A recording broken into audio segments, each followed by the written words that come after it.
Spoštovani, lepo pozdravljeni in dobrodošli v Evangeličanski cerkvi Dobrega pastirja Novo mesto. Obvestila za naslednji teden so: jutri, v ponedeljek ob 19. uri je molitveno srečanje, v sredo ob 19. uri pa smo vabljeni na tematsko predavanje z diskusijo. Tokrat bomo diskutirali o tem, kako zgraditi privlačno cerkev. Kdor želi, bo lahko v predavanju se ga udeležil in sodeloval tudi preko aplikacije Zoom, se pravi nadaljavo od tam, kjer bo. V nedeljo ob 10. uri pa je osrednje bogoslužje. Konec meseca, v soboto, 31. avgusta, pa cerkev organizira rekreativni izlet na Gorjance. Ne reaktivni, ampak rekreativni. Torej, rezervirajmo si datum, sobota, 31. avgust. V naslednjem tednu bo organizirana tudi molitvena veriga v obliki posta. Vsi, ki bi radi pri tem sodelovali, se lahko obrnejo na Lejo Brkič. In še ena žalostna vest. Družini Verbetič izrekamo iskreno sožalje ob slovesu od drage babice Ane Malnarič, ki se je preselila k Bogu v 85. letu starosti. Naj Bog vse tolažbe tolaži vaša srca v upanju na ponovno snidenje z njo. V nadaljevanju bomo zapeli čudovito pesem Bog Oče nam poslal je Sina.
pripravljamo sesti. Pomoč naša prihaja od Gospoda, ki je ustvaril nebo in zemljo. Biblično vodilo za naslednji teden in za danes je iz Psalma 33 in pravi: Blagor narodu, ki je Gospod, njegov Bog, ljudstvu, ki si ga je izbral za dediščino. Na današnjo nedeljo se po evangeličanskih cerkvah bere naslednja molitev iz knjige Psalmov. Vriskajte pravični v Gospodu, iskrenim pristaja hvala. Zahvaljujte se Gospodu s citrami, na harfo 10 strun mu igrajte. Pojte mu novo pesem, dobro igrajte ob vzklikanju, zakaj Gospodova beseda je prava, vse njegovo delo je v zvestobi. Ljubi pravičnost in pravico, zemlja je polna Gospodove dobrote. Z Gospodovo besedo so bila narejena nebesa, z dihom njegovih ust vsa njihova vojska. Gospod podira namere narodov, zametuje načrte ljudstev. Gospodov nasvet postane na veke, misli njegovega srca od roda do roda. Da se bomo lažjih src približali Bogu, priznajmo svoje grehe rekoč: Gospod naš Bog, ob zahvali, da smemo pripadati k tvojemu ljudstvu, kateremu namenjaš svojo skrb in ljubezen, pa je veliko manj to lažilno spoznanje, da si to ljudstvo še vedno v soglasju s tvojo voljo. Ti sam najbolje poznaš, koliko dobrega želimo in hočemo in koliko tega v resnici tudi uresničujemo. Sami tako radi iščemo izgovore, ti pa nam pomagaj najti tudi poti za mirno življenje s tabo in sočlovekom. Tako kot do sedaj, pa še naprej ostani naš usmiljeni Gospod. Amen. Božja beseda nas tolaži z besedami: Kakor prijetno vonjavo vas bom dobrohotno sprejel, ko vas odpeljem izmed ljudstev in vas zberem iz dešel, kamor ste se razkropili. Kakor prijetno vonjavo. Zato slava Bogu na višavah in na zemlji mir ljudem, ki so mu po volji. Amen. V nadaljevanju bomo zapeli pesem Bog je zavetje.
Dragi zbrani, izvolite sesti. Prebrala sem zgodbo o Bobiju Ehrenbergu, ki je med ropom zlatarne leta 1992 ubil prodajalca. In obsojen je bil na dosmrtni zapor in o njem je pisal novinar, ki je bil prav tako zapornik in je v ameriškem časniku New York Times zapisal njegovo zgodbo, ker ga je osebno poznal. Zapisal je, da je Bobby čas do svojega 53. leta preživel v pretežnem pritoževanju nad tem, da se mu je zgodila krivica in da ni sam kriv za svoja dejanja. Nekaj noči o dogodkih, ki so vodili do te noči in do tega spoznanja, ne pripoveduje, pa je Bobbyju kapnilo. Odločil se je, da bo znotraj zidov zapora skušal živeti življenje naprej. Življenje, ki bi ga po njegovih besedah moral živeti že takrat, kot najstnik, ko je naredil to dejanje. Dokončal je šolanje, postal je učitelj matematike v zaporu in mentoriral tudi druge mlajše zapornike. Sam je novinarju povedal, da je želel iz svoje krivde in sovraštva, ki ga je zaradi tega umora čutil do samega sebe, narediti vsaj nekaj koristnega v svojem življenju. V tem času je Bobby oddal tudi prošnjo, vlogo guvernerju zvezne države za pomilostitev. In leta 2021, ko je bil star 63 let, je to pomilostitev tudi prejel. In novinar je od dneh po prijemu pomilostitve zapisal takole. V dneh po pomilostitvi je Bobby, ki je bil vedno nekako nesrečen in malodušen, prekipeval od radosti in od veselja. In tudi drugi zaporniki, ki so bili sicer zelo zavisni, polni jeze, so mu segali v roko in izkazali pristno veselje za prejeto pomilostitev. Namreč pomilostitev je nek pojem, za katerega vsi vemo ali vedo, da je težko dosegljiv v teh okoliščinah in si ga verjetno vsak potihoma želi. In čeprav morda mi nimamo podobne zgodbe kot ta Bobby, pa kot ljudje lahko razumemo, kako pomembna je morala biti zanj ta prejeta pomilostitev in težo krivd, ki jih morda tudi sami kdaj nosimo v življenju, s katerimi se morda želimo odkupiti za stvari, ki smo jih storili bližnjim, ali pa so jih in smo dopustili, da so jih bližnji storili nam. In ne vemo, kaj je zapisal v tej prošnji za pomilostitev Bobby. Verjetno je nek obrazec, v katerem je utemeljil, kako se je spremenil on in njegovo življenje. Ampak prošenj za pomilostitev in za prošnjo po milosti pa je kar nekaj tudi v Svetem pismu. In ena od teh je prošnja preroka Daniela, ki je živel v času izgnanstva Božjega ljudstva v Babilonu in je v svoji molitvi izrazil težo krivde naroda, ki jo je on čutil, zaradi katere so bili pahnjeni v ta zapor. In je v Danielu 9, 18 in 19 molil takole. Svoje prošnje polagamo pred te, vendar ne zaradi svoje pravičnosti, temveč zaradi tvojega obilnega usmiljenja. O Gospod, poslušaj, o Gospod, odpusti, o Gospod, bodi pozoren in stori to. Ne odlašaj zaradi sebe samega, moj Bog, kajti tvoje ime je priklicano na tvoje mesto in na tvoje ljudstvo. In dragi zbrani, ta isti Bog je tudi Bog, kateremu služimo mi. In ime njegovega sina je priklicano tudi na ljudstvo vseh kristjanov. Zato lahko v tem jutru se mu zahvalimo, ker je on Bog usmiljenja in ga kličemo za vsako svojo življenjsko situacijo, da nam ga ponovno ponudi, da ga sprejmemo, da ga prepoznamo v tem svetu, ki je poln informacij, a v njem je le malo usmiljenja. In tudi naslednja pesem nas k temu vabi, saj pravi, da nas Bog krona z dobroto in z usmiljenjem. Vstanimo, kdor želi in kdor lahko, in prepevajmo pesmi o Božji milosti.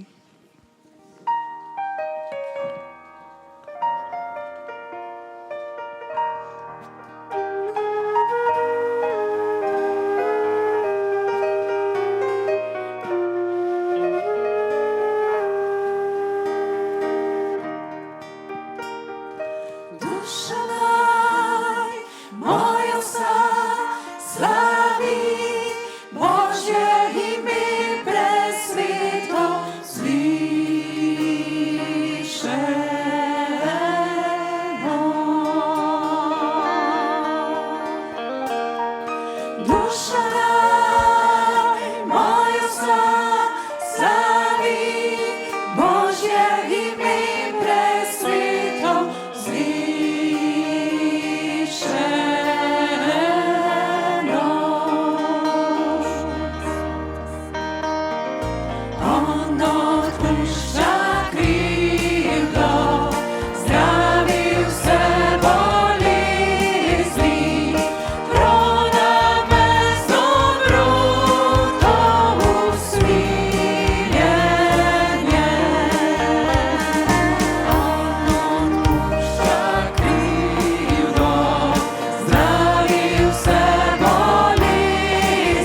Hvala ti, nebeški Bog, Oče, za Sina Jezusa in za Svetega Duha, ki nam prikliče vsak dan v spomin, kako veliko usmiljenja si nam izkazal na križu Golgote in kako nas ljubiš.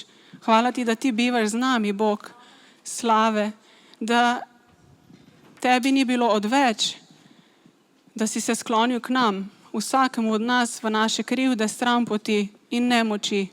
Hvala ti, da smo ti dragoceni, da nas rešuje tvoja roka. Hvala ti za cerkev, ki stoji že tisočletja in širi tvojo resnico. Naj zmaga vsak na poti proti nebesom in ti nam utiraj pot in nam pomagaj na tej poti. Amen. Drage sestre, dragi bratje, izvolite sesti. Zbrali smo se kot družina za mizo, kjer bomo imeli čas za skupen obrok, druženje drug z drugim in z Bogom. Imeti skupen obrok, skupno druženje, skupen čas, povezanost in edinost z vsemi kristjani po svetu. Jezus sam nas vabi z besedami: jaz sem kruh življenja, kdor pride k meni, gotovo ne bo lačen, in kdor vame veruje, gotovo ne bo nikoli žejen. Po Kristusu nam je na voljo popolnoma nova razsežnost življenja. Danes imamo možnost, da ob Gospodovi večeri sprejmemo Kristusa, to Božjo ljubezen v svoje srce in v svoja življenja. Ko bomo z vero deležni njegovega strtega telesa in prelite krvi, bodo naše notranje rane in bolečine ozdravljene, naša duša pa bo osvobojena. Ta nebeški kruh, dragi zbrani, je neminljiv, je neomejen, hrani našega duha. Ta nebeški kelih še vedno teče z Golgote kot znak milosti in odrešenja in daje novo priložnost vsakomur. Po veri tudi sprejmimo, kaj je Kristus storil za nas. Po veri bodimo deležni Kristusovega zlomljenega telesa in prelite krvi. Po veri slavimo ozdravljenje, osvobojenje in odrešenje ter odpuščanje grehov, ki jih je zagotovil sam Bog. Telesno ozdravljenje in večno zveličanje je ponujeno pri obhajilni mizi blagoslova. In spodbujam nas, da na Gospodovo večerjo gledamo kot na nekaj globjega, nekaj močnejšega, kot smo kdajkoli prej doživeli. In vsled izgradnji te edinosti nas vse skupaj vabim, da skupaj molimo molitev Oče naš, ki je molitev cerkve. Oče naš, ki si v nebesih, posvečeno bodi tvoje ime. Pridi k nam tvoje kraljestvo, zgodi se tvoja volja, kakor v nebesih, tako na zemlji. Daj nam danes naš vsakdanji kruh in odpusti nam naše dolge, kakor tudi mi odpuščamo svojim dolžnikom. In ne vpelji nas v skušnjavo, temveč reši nas hudega. Amen. Saj tvoje je kraljestvo, tvoja je oblast in slava vekomaj. Amen. Sestre in bratje, priznajmo svoje grehe. Naš Bog, ljubeči Oče in Gospod usmiljenja, vabiš nas, da smemo biti gostje pri tvoji sveti mizi. Priznavamo, da smo veliko hudega in slabega storili, veliko dobrega pa opustili. Prevečkrat smo bili tiho ob krivici, premalokrat je bilo iz naših ust slišati besedo oprosti, preveč je bilo zamujenih priložnosti, napačnih odločitev, ki smo jih sklenili mimo tvojih usmeritev. Prevečkrat smo gledali nase, izvrševali svojo voljo, ne pa tvoje. Premalokrat so bila naša stališča in prepričanja dostopna spremembi. Preveč smo te izrinili iz naših vsakdanikov. Grešili smo hote in nehote, v mislih, besedah in dejanjih. Žal nam je. Prihajamo takšni, kot smo, brez izgovorov, s kesanim srcem in prosimo za tvoje odpuščanje, za katerega verjamemo, da ga lahko po veri prejmemo. Jagnje Božje, ki odvzemaš greh sveta, usmili se. Kristus, usmili se. Amen. In Jezus je vzel kruh, se zahvalil, ga razlomil in ga dal in rekel: to je moje telo, ki se daje za vas. To delajte v moj spomin. Prav tako je po večerji vzel tudi kelih in rekel: ta kelih je nova zaveza v moji krvi, ki se preliva za vas. Naš Bog in Gospod, prosimo, posveti ta kruh in vino po svojem svetem duhu, da kruha in vina ne bomo deležni le z usti, ampak po duhu v veri, da bomo jedli od kruha življenja in pili iz keliha odrešenja, ki je sam Jezus Kristus. V imenu Očeta in Sina in Svetega Duha. Amen. Blagor tistim, ki so povabljeni na Jagnjetovo svadbeno gostijo. Vzemite in jejte od kruha življenja, to je Kristusovo telo za nas darovano.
Drage sestre, dragi bratje, vzemimo skupaj, to je Kristusovo telo za nas darovano.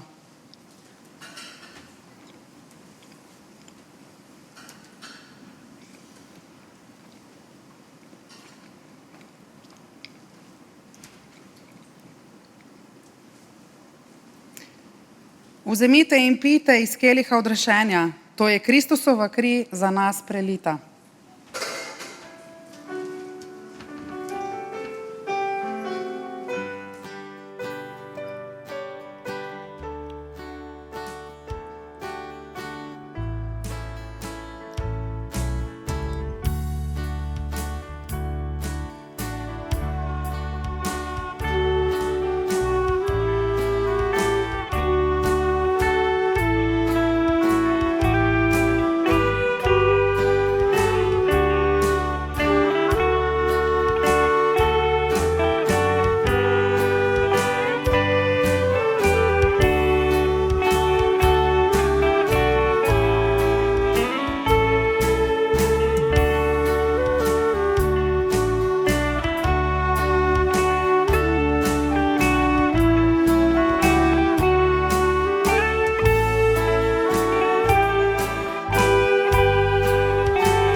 Drage sestre, dragi bratje, vzemimo skupaj in pijmo iz keliha odrešenja. To je Kristusova kri za nas prelita.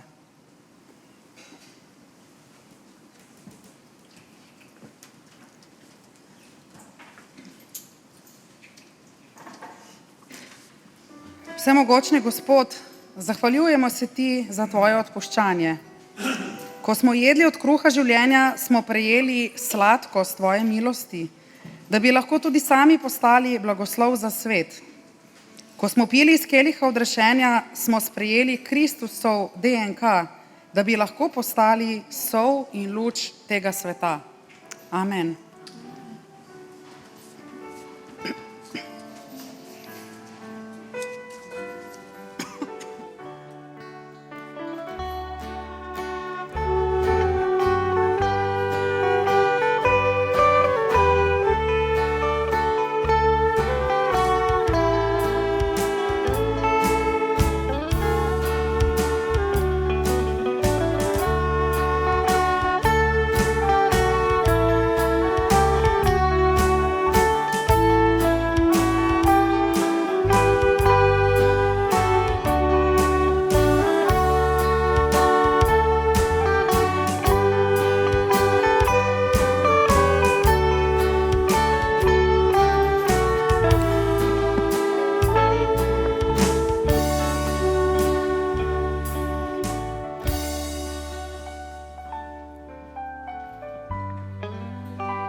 In pred Božjo besedo bomo pobrali še kolekto s pesmijo Bog, slavim Tvoje ime.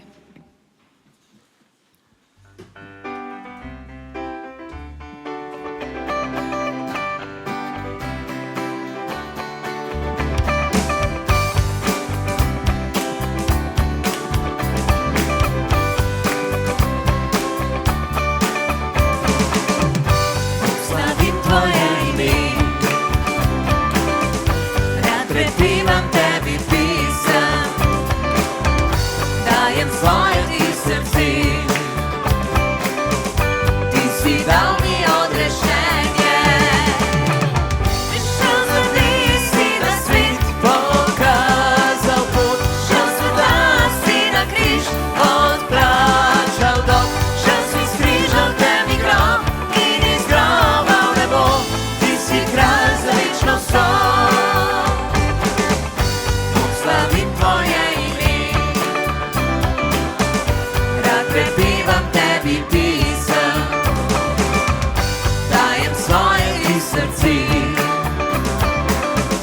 Ti si dal mi odrešenje, prišel za Ti si na svet, pokazal pot, šel sveta si na križ, odplačal dolg, šel si s križem temni grob in iz groba v nebo. Ti si kralj za večno sol. Prišel za Ti si na svet, pokazal pot, šel sveta si na križ, odplačal dolg, šel si s križem temni grob in iz groba v nebo. Ti si kralj za večno sol. Prišel za Ti si na svet, pokazal pot, šel sveta si na križ, odplačal dolg, šel si s križem temni grob in iz groba v nebo. Ti si kralj za večno sol. Ti si kralj za večno sol. Ti si kralj za večno sol.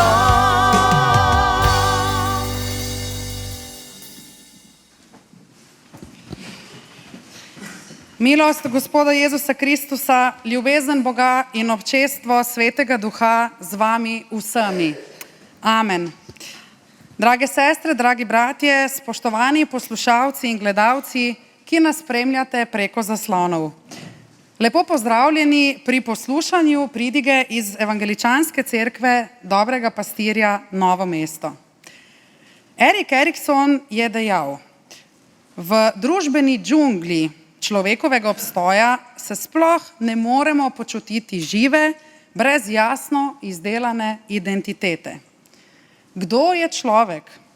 Kakšna je naša identiteta? V čem smo si ljudje podobni? Kaj nam je skupnega? V čem se razlikujemo? Neka raziskava v ZDA je pokazala, da je v bistvu najpomembnejše vprašanje, ki si ga mora človek zastaviti, vprašanje, kdo sem. S tem vprašanjem je namreč povezano vprašanje obstoja naše identitete, našega jaza, hkrati pa se v tem vprašanju skriva tudi zelo pomembno vprašanje glede smisla in namena našega življenja. Poglejmo, kaj ima Sveto pismo zapovedati o naši identiteti. Predvsem pa, kakšen odgovor nam lahko ponudi na to vprašanje. Prosim, če vstanemo, dokler beremo vrstico iz Svetega pisma, iz knjige Psalmov, in sicer bomo prebrali 12. vrstico iz 33. psalma, kjer pravi takole. Blagor narodu, ki je Gospod, njegov Bog, ljudstvu, ki si ga je izbral za dediščino. Izvolite svesti. Kratka vrstica, ki navidezno morda res nima nobene povezave z vprašanjem, kdo sem, oziroma z vprašanjem naše identitete, vendar bomo tekom današnjega razmišljanja ugotovili, da obstaja povezava.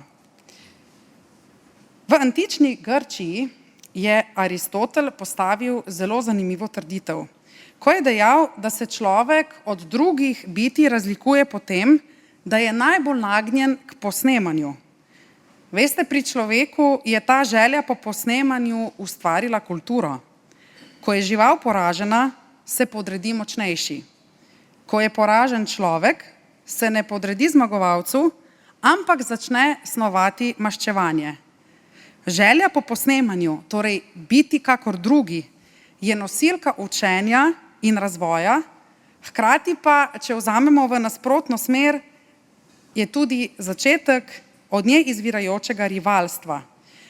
Kdo od nas se spomni trenutkov našega odraščanja ali pa ko so odraščali naši otroci oziroma še bodo, pa so dobili v šoli oceno 4, pa je hitro sledilo vprašanje, ja, kakšno oceno pa je dobila sosedova Micka ali sosedov Franček?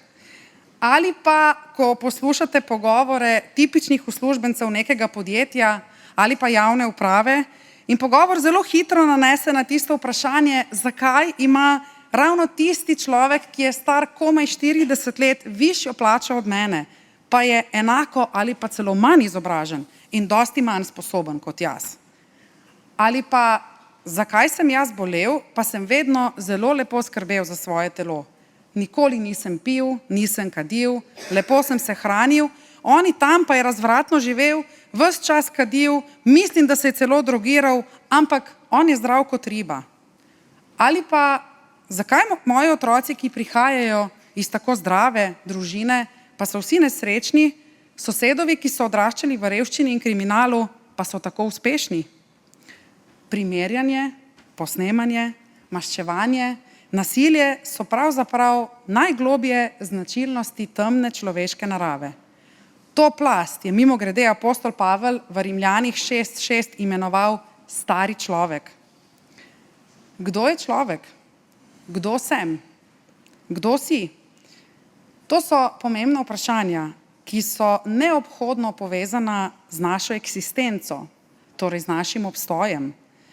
Namreč vprašanje identitete nas usmerja k vprašanju gotovosti, trdnosti in končno tudi k vprašanju, kaj se zgodi s človekom po smrti.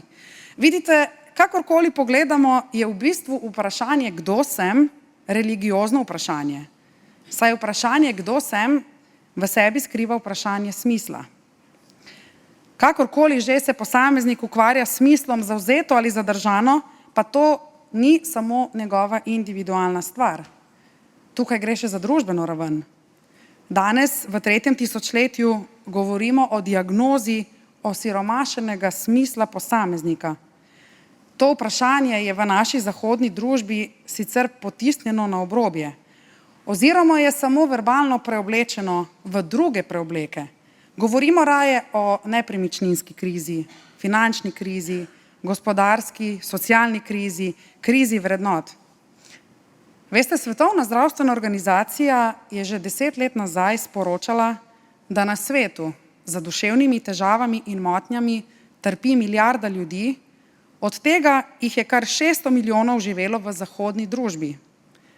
Da samomore delajo mladi, ki naj bi bili v svojem starostnem obdobju najbolj polni življenja in to v družbi, ki je materialno še vedno najbolj razvita, tudi veliko pove. Kaj nas v življenju definira? Če boste vprašali tipičnega zahodnega uspešnega podjetnika, vam bo sebe definiral oziroma opisal nekako takole. Imam nekaj čez 30 let, živim seveda na Švedskem, vodim veliko in uspešno podjetje, sem zdrav, imam čudovito družino, enega zdravega otroka, odličen položaj v družbi, lahko si kupim karkoli želim, imam moč v svojih rokah. Na le nekaj kratkih podvprašanj pa bi vam ta isti človek odgovoril takole. No ja, imam bolezen, ki sicer ni klasificirana v mednarodni klasifikaciji bolezni. Reče se ji bolezen prostega časa. Saj vedno, ko grem na dopust, zbolim. Kot bi imel virusno obolenje, ampak ga v resnici nimam. Samo adrenalin mi upade, ker ne vem, kaj naj počnem sam s sabo, ko sem brez dela. Skoraj vedno se skregam z ženo, ker itak nimam časa, da bi se pogovarjal z njo. Seveda imam le enega otroka, ker za več otrok itak nimam časa. Družim se bolj malo, ker me prijatelji hitro začnejo izkoriščati, predvsem pa nisem prepričan v to, kaj naj počnem s svojim življenjem. Veste, zelo hitro postanem nezadovoljen. Se morda lahko vsaj v kakšni stvari poistovetimo s tem? Zahodni človek se zelo rad definira s tem, kar ima, ne pa s tem, kar je. Vprašanje posameznikove identitete je torej v tem, kar poseduje. In čeprav danes vozimo 2-krat več avtomobilov na osebo kot včasih, bistveno večkrat jemo zunaj v restavracijah kot včasih, uživamo na več tedenskih dopustih, imamo velike TV ekrane, pametne hiše, ogromno ugodnosti, brezžične naprave, pametne telefone, s katerimi upravljamo celo z robotskim sesalcem, tudi če smo v drugi državi. Oziroma poskrbimo za hišne ljubljenčke, da pravočasno dobijo hrano, a v resnici smo nezadovoljni. Veste zakaj? Ker raziskave kažejo, da je tipični zahodnjak z novo igračko zadovoljen približno 5 minut, če pa je zanjo podpisal 30-letni kredit, pa morda en teden. Namreč, hitro se začnemo primerjati z drugimi in kaj hitro ugotovimo, da pa imajo drugi morda boljšo hišo ali pa še kakšno nepremičnino več. In to nas žene v to, da bomo nekega dne, ko bomo veliki, tudi mi sebi privoščili še kakšno drugo stvar, ker z obstoječo itak nismo zadovoljni. V resnici lahko mirno zaključimo, da smo ljudje 3. tisočletja definirani kot nenasitni nezadovoljneži, ki na svoje obraze dajemo masko pudra, znamke navidezni samozadostnež, pri čemer pa globoko v sebi skrivamo in skušamo zakriti tisto našo lastnost, ki nas tako zelo loči od drugih živih bitij. To pa je sposobnost zardevanja. V resnici skušamo zakriti, da nas je sram, ker imamo ves čas v sebi notranjega policaja, ki nam govori, da nismo dovolj dobri. Pri čemer gre za kruto ogledalo naše družbe, zaradi katere se vrednotimo kot premalo dobre, premalo uspešne, premalo bogate. Vidite, v ozadju je sram, ki ga skušamo zakriti, pa je v resnici povezan s ponosom. Čeprav se sprehajamo po Luni, smo napredovali v izdelavi orožja, znamo izdelati umetno srce, uporabljamo 4D tiskalnike, pa si žal ne znamo odgovoriti na vprašanje, kdo smo. Zaradi sramu, izgube dostojanstva, ki vodi v krizo identitete. Pri vsem tem skupaj pa seveda obtožujemo še Boga. Ga postavljamo na zatožno klop, ker menimo, da nam je na poti, da nas nekako ovira pri doseganju naših ciljev. Dostojevski je to v svojem romanu Besi zelo lepo predstavil. In sicer tam opisuje lik inženirja Alekseja Kirilova, nihilista, ki sebe doživlja kot ničvrednega, ker njegovo voljo in njegove načrte seveda omejuje volja, nasveti in načrti Boga. Lik v romanu Dostojevskega tako mirno zaključi, da podrejenost Božji volji in Božjim načrtom jemlje človeku dostojanstvo. Dostojevski v romanu nadaljuje razmišljanje, iz katerega lahko sklepamo naslednje. Človek si lahko dostojanstvo na novo pridobi le tako, da sam postane Bog, Bog pa postane le, ko se ne boji ničesar več, niti tega, da bi sam sebi ali drugemu vzel življenje. Torej, ne samo v resničnem življenju, pač pa tudi romani svetovno znanih književnikov pričajo o tej človekovi potrebi, da kuje svoje življenje na način, da Boga izriva iz svojih načrtov. Težnja po odkrivanju lastne identitete se jasno odraža tudi na religioznem področju. Psihotrg in trg raznih kvazi-krščanskih ponudb je zelo velik. Ampak veste, ljudje v bistvu ne iščejo novih verstev, ne iščejo nove religioznosti, ampak iščejo predvsem poskuse iskanja odgovorov na najgloblja vprašanja z metodami iskanja odgovorov v sebi, kot to zelo radi pojmujejo. Zakaj pa bi človek tako zelo rad iskal odgovore samo v sebi, izven konteksta drugega, sočloveka? Oziroma, zakaj bi človek tako zelo rad iskal odgovore mimo Boga, torej brez, da bi v to svoje iskanje vključil tudi Boga? Preden se lotimo razumevanja prebrane vrstice iz Psalma 33, se moramo za kratek čas sprehoditi na sam začetek obstoja človekove zgodovine. Veste, vsa zgodba se začne na začetnih straneh Svetega pisma. Ko Bog ustvari človeka, pravi: naredimo človeka po svoji podobi, kot svojo podobnost. In ko Bog da človeku ključe upravljanja zemlje, na koncu še doda: Bog je videl vse, kar je naredil, in glej, bilo je zelo dobro. Torej, Bog je ustvaril nekaj, kar ne samo, da je bilo dobro, ampak je bilo zelo dobro. Še več, Bog je bil zelo zadovoljen s svojim izdelkom in ga tudi ni bilo sram. Kaj pa pravzaprav pomeni biti ustvarjen po Božji podobi, kot temu v teologiji rečemo krilatica imago Dei? Seveda ne pomeni, da Bog ustvarja polbogove, ampak v prvi vrsti pomeni, da se naša podobnost Bogu razkrije v naši inteligenciji, naši lakoti po dobrem, naši ustvarjalnosti, svobodi, predvsem pa po naši sposobnosti in hrepenenju biti v odnosu z nekom. Veste, Bogu smo najbolj podobni takrat, ko ljubimo, saj je tudi Bog ljubezen. Bog kot trojedin, torej Bog, ki je zmožen odnosa, v množinski glagolski obliki ustvarja človeka in pravi: naredimo človeka, ne naredim človeka. Torej, osnovni oris naše identitete, ko govorimo o tem, da smo ustvarjeni po Božji podobi, je ljubezen. Definicija človeka bi potem takem morala biti ljubezen, ki se izkazuje v odnosu z drugimi ljudmi. Ko Bog ustvarja, je njegovo dejanje povsem nenasilno. Ničesar ne uniči, ničesar ne zamenja. Nič ne rabi umreti, kot je to značilno v starodavnih mitih, da bi lahko nastalo nekaj novega.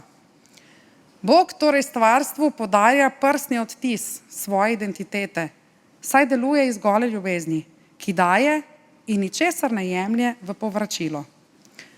Naloga, ki jo dobi prvi človek, je sicer zelo enostavna. Vse, kar mora narediti, je, da ljubi Boga, bližnjega, naravo, svet. Žal prvemu človeku to hitro spodleti, kajti ljubezen najprej usmeri nase in zaradi te močne želje, da bi posnemal Boga, da bi bil kot Bog, da bi prevzel njegovo suverenost, pade na izpitu ljubezni in rodi se egoizem, ko človek v center vsega postavi sebe. To pa je prvi greh. In ko človek napravi ta greh, to napako, se zgodi pad, kot temu pravimo, in človek se iz zadovoljnega posameznika spremeni v nezadovoljneža, ki ga je po vrhu vsega še postalo sram. Saj nadalje v prvi Mojzesovi beremo, da ko Bog vpraša človeka, kje si, kar v resnici pomeni tudi kdo si, pravi človek Bogu: slišal sem tvoj glas v vrtu, pa sem se zbal, ker sem nag in sem se skril. To pomeni, da je človeka postalo sram. In od tistega trenutka dalje je človeštvo izgubilo svoje dostojanstvo. Kaj pa je dostojanstvo? Latinski izraz dignitas ali dostojanstvo je izraz, ki se uporablja na področju morale, etike, predvsem pa označuje pravico do spoštovanja. To je eno temeljnih vprašanj filozofske antropologije, pri čemer pa se pojem človekovega dostojanstva nanaša na vse tisto, kar človeka ločuje od drugih živih bitij. Kako si torej lahko izgubljeni človek povrne izgubljeno dostojanstvo? Kaj naj človek dela sam s sabo, svojo prazno identiteto, ki je izgubila ta prstni odtis Božje ljubezni? In kako nam lahko ravno Psalm 33 pomaga pri vprašanju iskanja lastne identitete, ko pravi: blagor narodu, ki je Gospod njegov Bog, ljudstvu, ki si ga je izbral za dediščino. Kot prvo se ta psalem pravzaprav ukvarja z družbenimi vprašanji, ker pravimo, da je socialni psalem. Nastal je v obdobju postizgnanstva, najverjetneje je bil datiran v 2. stoletju pred Kristusom. Ima 22 vrstic, to zelo lepo vidimo tudi v slovenskem prevodu, toliko, kolikor je tudi črk hebrejske abecede. Zakaj? Ker pisec skuša poudarjati suverenost Boga nad stvarstvom. Izraelci so ga najverjetneje uporabljali v skupnem bogočastju. Na nek način sodi celo v modrostno literaturo, saj je najverjetneje ni napisal kralj David. Najpomembnejša vrstica tega psalma pa je vrstica, ki je tudi naše vodilo, torej blagor narodu, ki je Gospod njegov Bog, ljudstvu, ki si ga je izbral za dediščino. Zakaj je to najpomembnejša vrstica?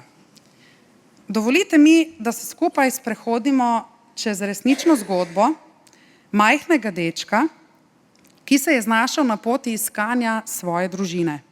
Pa bomo morda lažje razumeli prebrano vrstico.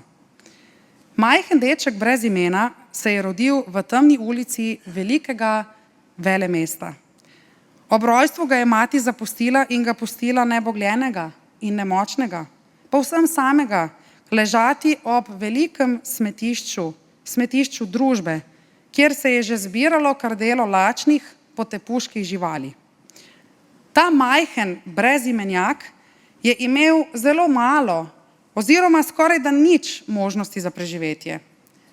Po nekem čudežu ga je našel berač, ki se mu je dojenček zasmilil in ga je prestavil od smetišča k vhodnim vratom bolnišnice, na kar je hitro odšel, saj se je zbal, da bi ga kdo vprašal, če ve, kdo je ta otrok. Po nekem naključju so tega dojenčka zapazili, ga oskrbeli, pri čemer se je izkazalo, da je dehidriran, da je nekaj narobe z njegovimi možgani. Ni bil tako lep dojenček, bil je brez prave barve kože, bil je plav, suhljat, zariplega obraza, kot bi se videle posušene solze na njegovih licih. Kaj hitro se je postavilo vprašanje, kdo je ta deček? Kako mu je ime? Kako se piše? Od kod je? Kdo so njegovi starši? Kje živi? Kam bo šel?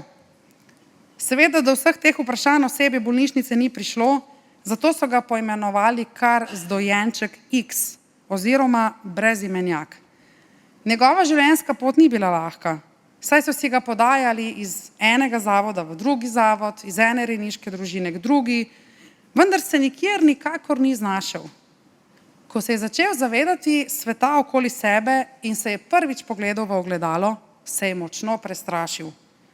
Podoba, ki jo je videl v ogledalu, je bila zanj grozeča, saj ga prej nihče ni navadil na očesni stik, nihče se ni z njim pogovarjal, nihče ga ni obgovoril, se mu nasmehnil, mu rekel, da ga ima rad. Tako se je odločil, da se raje ne bo več gledal v ogledalo. Ogledoval si je svoje roke in noge in se spraševal, od kod izvira, komu je podoben, kdo je. Potem je ugotovil, da imajo drugi otroci starše, da neke odrasle ljudi kličejo z imenom mama ali oče. Sam pa je pomislil, kdo pa je meni mama in oče? Razmišljal je o mami. Kakšna bi bila, če bi z njo živel? Morda bi podedoval njene oči. Morda bi bil podobne postave kot oče. Morda bi se mama z njim igrala, mu prepevala pesmi, mu brala knjige, ga božala po laseh. Razmišljal je o očetu, morda bi ga peljal na sprehod, pa v živalski vrt, pa z njim igral košarko, pa gradil gradove v pesku. Ugotovil je, da so se drugi otroci klicali po imenih. Drug za drugega so vedeli, da sodijo skupaj, ker so imeli celo isti priimek. Sam pa je imel sredi čela skoraj da ne zapisano črko X, ki je pomenila brezimenjak. Od tistega trenutka dalje se je začela njegova pot neumornega iskanja družine oziroma nekoga, ki bi mu lahko povedal, kdo je, kako mu je ime. Ko je odrastel, je ugotovil, da se ga je mama odrekla, ker je bil njegov oče zločinec, ki je drugim storil zlo, jih hranil, povzročal genocide. Mama pa je bila prepričana, da s tem priimkom je nekaj zelo narobe, da ta otrok ne sme preživeti. Tudi sama ni zmogla prevzeti odgovornosti zanj. Pravzaprav je imela precej težav. Bila je egoistična, zahrbtna, usmerjena vase. Kaj hitro je ugotovil in čutil, da se je rodil v nepravični svet. Mami z imenom ponos in očetu z imenom sovraštvo. Počutil se je izigranega, izdanega, osamljenega, izmučenega od življenja, okradenega dostojanstva. Pričel je kriviti Boga. Zakaj je to dopustil? Zakaj je dovolil, da je sploh preživel? Kdo mu bo vrnil leta izgubljenega življenja, beganja, iskanja sebe, svojih korenin? To je počel vse, dokler se nekega dne v vsem tem notranjem kaosu neodgovorjenih vprašanj, zamujenih priložnosti, napačnih odločitev, notranjih razbitin in ranjenosti ni znašel na klopeh ene izmed cerkva, kjer je okoli sebe videl še veliko takšnih sebi podobnih ljudi, ki pa so vendarle imeli drugačen izraz na obrazu. Takrat je namreč v cerkvi, ki ga morda do tistega trenutka sploh ni zanimala, slišal eno vrstico. In sicer je slišal: blagor narodu, ki je Gospod njegov Bog, ljudstvu, ki si ga je izbral za dediščino. Ugotovil je, da je podedoval Adamovo genetiko, Adamov greh, skrivanje, Adamov zlom. Potem je začel razmišljati o Božji suverenosti. Božja suverenost je vedno povezana z vračanjem človekovega dostojanstva. Namreč v predhodnih vrsticah Psalma 33 je slišal, da je zapisano, da Gospod podira namere narodov, zametuje načrte ljudstev, Gospodov nasvet pa ostane na veke, misli njegovega srca od roda do roda. Ob tem je ugotovil, da gre za dva kontrasta, in sicer med človekovimi načrti in med Božjim nasvetom. Človekov načrt je usmerjen proti sočloveku, po drugi strani pa so Božji načrti zelo jasni, kajti dve največji zapovedi glasita: ljubi Boga in bližnjega kakor samega sebe. Nažalost so le redki človekovi načrti, ki bi upoštevali ta dva Božja zakona. Hkrati pa je zgodovina sveta sestavljena tudi iz dogodkov, ki so determinirani z mislimi Božjega srca. Ta brezimeni človek se je na to zamislil in se začel spraševati, da je sicer vse to zelo lepo slišati, ampak on še vedno ne ve, komu pripada, saj nima nikogar. Nato pa je zopet slišal vrstico: blagor narodu, ki je Gospod njegov Bog, ljudstvu, ki si ga je izbral za dediščino. Tri pomembne besede so mu padle v oči. Beseda narod oziroma ljudstvo, dediščina in blagor. Natančno je prebral celoten Psalm 33 in ugotovil, da se šele na sredini psalma prvič pojavi nova kategorija, beseda narod in ljudstvo. Predtem se namreč pojavlja besedna zveza prebivalci zemlje. V prvem delu vrstice se pojavi beseda narod v ednini, v drugem delu pa se pojavi beseda ljudstvo v množini, kar je pravzaprav v tujih jezikih še toliko bolj razvidno. Ta brezimeni človek se je začel spraševati, kdo pa je ta narod, kdo pa je to ljudstvo. Pomislil je, da verjetno ni slučajno, da je v psalmu beseda narod prvič zapisana v ednini, drugič v množini. Slišal je nekje, spomnil se je, da se verjetno ta beseda narod nanaša na Izrael kot izbrano in izvoljeno ljudstvo. Nato pa je pomislil, da se verjetno beseda ljudstva nanaša na vse narode, na vsa ljudstva tega sveta. Sploh glede na to, da je v tem istem psalmu zapisano, da je vsa zemlja polna Gospodove dobrote, kar se lahko prevaja tudi Gospodove milosti. In če je vsa zemlja polna Gospodove milosti, to pomeni, da je te milosti dovolj tudi za enega samega človeka. Božje milosti in dobrote je očitno dovolj za vsa ljudstva, vse narode tega sveta. In ko je ta brezupni, brezimeni človek poslušal te besede, je ugotovil, da ima tudi sam lahko delež v tem stavku. Pomislil je, kateremu narodu on pripada. Razmišljal je o občutku pripadnosti. Kako pomembno je, da nekomu pripadaš, da nekdo pripada tebi. Prišel je do zaključka, da svoje identitete, svojega jaza sploh ne more opisati in definirati, brez da bi ob tem vzel v obzir drugega človeka, drugo osebo. Človek v bistvu sploh ne more nastati, se ne more roditi brez druge osebe, drugega človeka, torej odnosa. Sebe torej ne moremo definirati, brez da bi ob tem razmišljali še o odnosu z drugimi ljudmi in z Bogom. Kakorkoli že rečemo, da smo, vedno smo v odnosu z drugimi. Če sem mož, sem v odnosu z ženo. Če sem otrok, sem v odnosu s staršem. Če sem ateist ali vernik, se to nanaša na Boga. Če rečem, da sem uslužbenec, se to nanaša na delodajalca. Celo dedovati ne morem, brez da bi ob tem imel v mislih drugega človeka, ki mi bo nekaj zapustil, oziroma bom jaz zapustil nekaj nekomu drugemu. Torej, karkoli že sem, vedno sem v odnosu z nekom.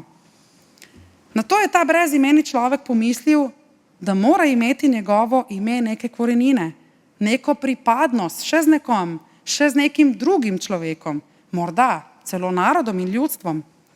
Z narodom si seveda delimo določene podobnosti, prepričanja, z družino pa si delimo genetiko. Tudi če sam ni vedel, kako bi se opisal, kako bi se poimenoval, pa je v tej isti cerkvi slišal, da v 1. Petrovem pismu 2.9 piše: vi pa ste izvoljeni rod, kraljevsko duhovništvo, svet narod, ljudstvo za Božjo last, da bi oznanjali odlike tistega, ki vas je poklical iz teme v svojo čudovito luč. Ta človek iz naše resnične zgodbe je spoznal, da vendarle ni sam na svetu, da pripada svetemu narodu, ljudstvu. Še več, izvedel je, da bo celo dedič, da bo nekaj podedoval, čeprav se mu je zdelo, da ničesar nima, da nikomur ne pripada. Konec koncev, ko umremo, itak ne moremo ničesar več podedovati. Ampak vseeno ga je zanimalo, kaj pomeni ta druga beseda, ki mu je stopila v oči, da ga je Bog izbral za dediča. O kakšni dediščini je tu govora, je pomislil.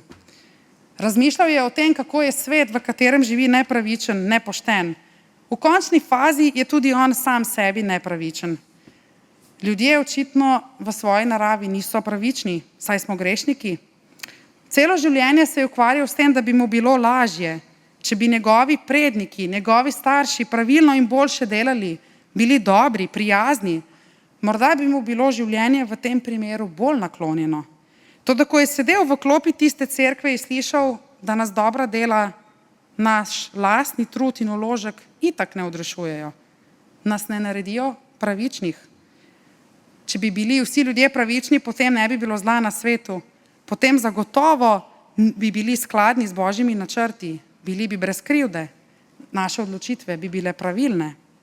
Ampak Bog stvarnik, ki je prvotno človeka ustvaril po svoji podobi, je vseeno našel rešitev.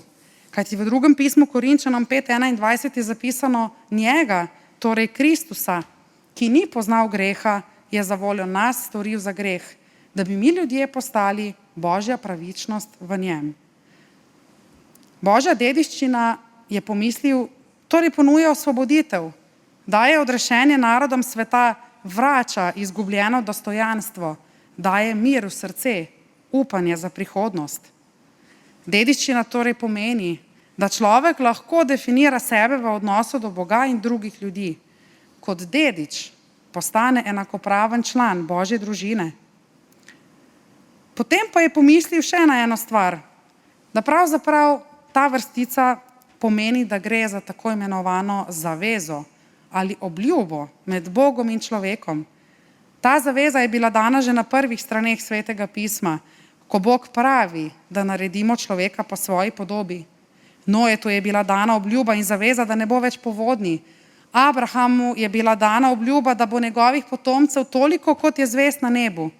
Davidu je bila dana obljuba, da kljub velikemu spodrsljaju in grehu bo Bog po njem v Kristusu postal odrešitev. In končno vsem narodom in vsem ljudstvom tega sveta, ne nazadnje tudi našemu brezimenjaku iz resnične zgodbe, je dana obljuba, ko Jezus po večerji vzame kelih in reče: ta kelih je nova zaveza v moji krvi, ki se preliva za vas. V tistem trenutku je brezimeni človek ugotovil, da je postal dedič večnega življenja, da je pravzaprav postal opravičen Božji otrok, da pripada mnogim narodom in ljudstvom tega sveta, ki verujejo, da so ustvarjeni po Božji podobi.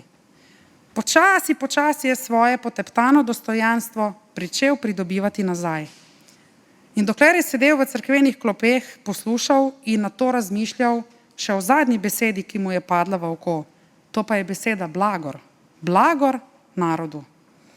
Beseda blagor v bistvu pomeni blagoslov. Torej gre za opis blagoslovljenega naroda, blagoslovljenega ljudstva. V tej besedi blagor pa se skriva veselje, zadovoljstvo, sreča. Človek, ki je opravičen v Božjih očeh, je tudi srečen, je zadovoljen, ker ima vse na tem svetu.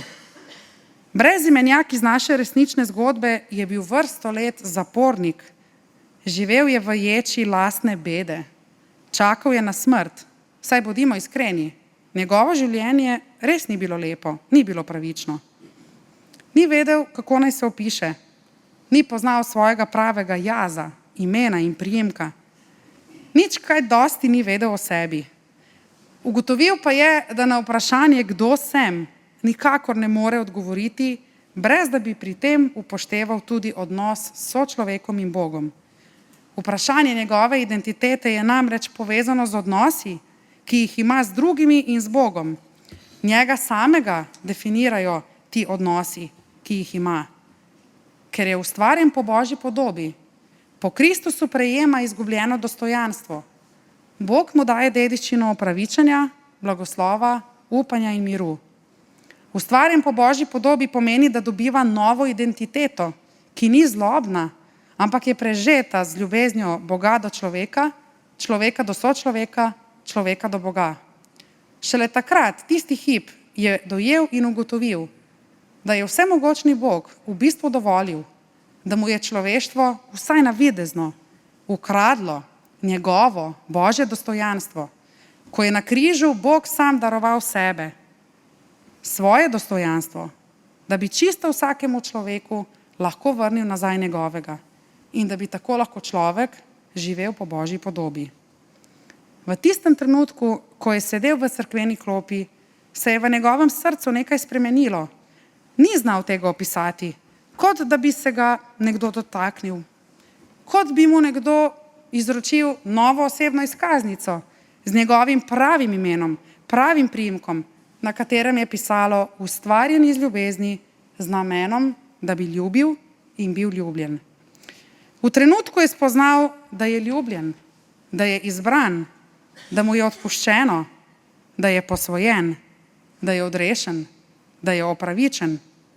Spoznal je, da je vključen v eno izmed največjih družin po celem svetu, saj se je sedaj tudi sam poistovetil s tem, da je blagor narodu, oziroma da je veliko zadovoljstvo in veliko veselje človeku, ki je Gospod njegov Bog, ljudstvu, torej vernikom po vsem svetu, ki si jih je izbral za dediščino.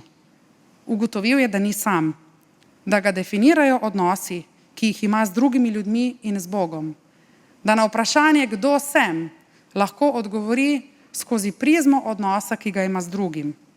Veste, kdo je bil ta brezimenjak, ta zapuščeni deček, zapuščen in strani vseh prezrt otrok, ki je kasneje odrasel in spoznal, da je lahko spet ustvarjen po Božji podobi, torej v ljubezni in za ljubezen?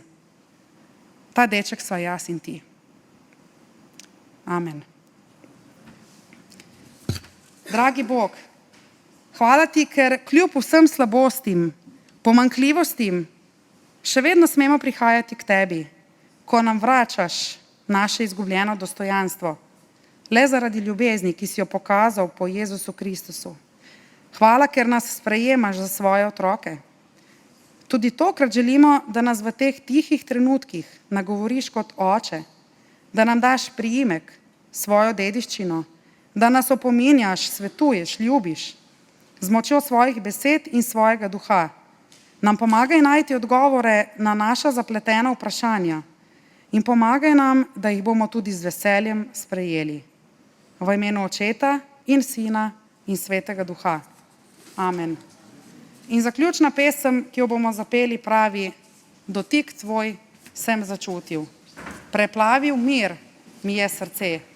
V meni se je nekaj premaknilo, se je nekaj zgodilo.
Drage sestre, dragi bratje, prejmimo še blagoslov.